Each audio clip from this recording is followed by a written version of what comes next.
The Lives of the Saints by Father Alban Butler. March 2nd. Saint Chad of Mercia. He was brother to Saint Ced, Bishop of London, and the two holy priests, Celin and Symbol, and had his education in the monastery of Lindisfarne under Saint Aidan. For his greater improvement in sacred letters and divine contemplation, he passed into Ireland and spent a considerable time in the company of Saint Egbert, till he was called back by his brother Saint Ced to assist him in settling the monastery of Lestingay, which he had founded in the mountains of the Derry, that is, the woods of Yorkshire. Saint Ced, being made Bishop of London, or of the East Saxons, left to him the entire government of this house. Oswy, having yielded up Bernicia, or the northern part of his kingdom, to his son Alfred, this prince sent Saint Wilfrid into France, that he might be consecrated to the bishopric of the Northumbrian kingdom, or of York. But he stayed so long abroad that Oswy himself nominated Saint Chad to that dignity, who was ordained by Winnie, Bishop of Winchester, assisted by 2 British prelates in 666. Bede assures us that he zealously devoted himself to all the laborious functions of his charge, visiting his diocese on foot, preaching the gospel, and seeking out the poorest and most abandoned persons to instruct and comfort in the meanest cottages and in the fields. When St. Theodore, Archbishop of Canterbury, arrived in England in his general visitation of all the English churches, he adjudged the see of York to St. Wilfrid. St. Chad made him this answer: "If you judge that I have not duly received the episcopal ordination, I willingly resign this charge, having never thought myself worthy of it, but which, however unworthy, I submitted to undertake in obedience." The archbishop was charmed with his candor and humility, would not admit his abdication, but supplied certain rites which he judged defective in his ordination, and St. Chad, leaving the see of York, retired to his monastery of Lestingay, but was not suffered to bury himself long in that solitude. Jaruman, bishop of the Mercians, dying, St. Chad was called upon to take upon him the charge of that most extensive diocese.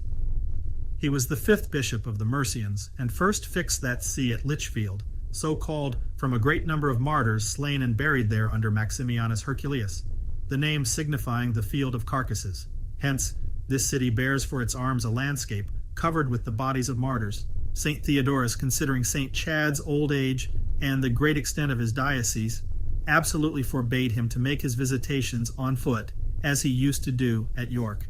When the laborious duties of his charge allowed him to retire, he enjoyed God in solitude with 7 or 8 monks, whom he had settled in a place near his cathedral.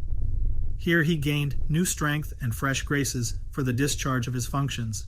He was so strongly affected with the fear of the divine judgments that as often as it thundered he went to the church and prayed prostrate all the time the storm continued, in remembrance of the dreadful day in which Christ will come to judge the world. By the bounty of King Wulfhere, he founded a monastery at a place called Barrow, in the province of Lindsey, in the northern part of Lincolnshire, where the footsteps of the regular life begun by him remained to the time of Bede. Cart conjectures that the foundation of the great monastery of Bardney in the same province was begun by him.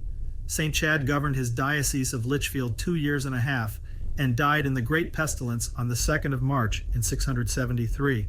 Bede gives the following relation of his passage.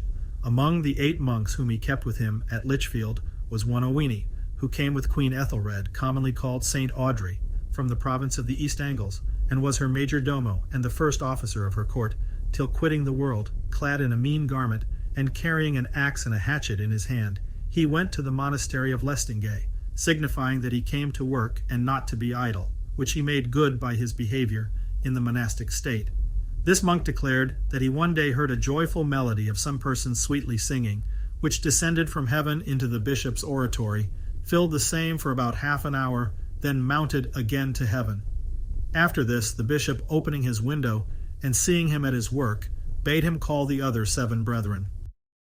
When the 8 monks were entered his oratory, he exhorted them to preserve peace and religiously observe the rules of regular discipline, adding that the amiable guest who was wont to visit their brethren had vouchsafed to come to him that day and to call him out of this world.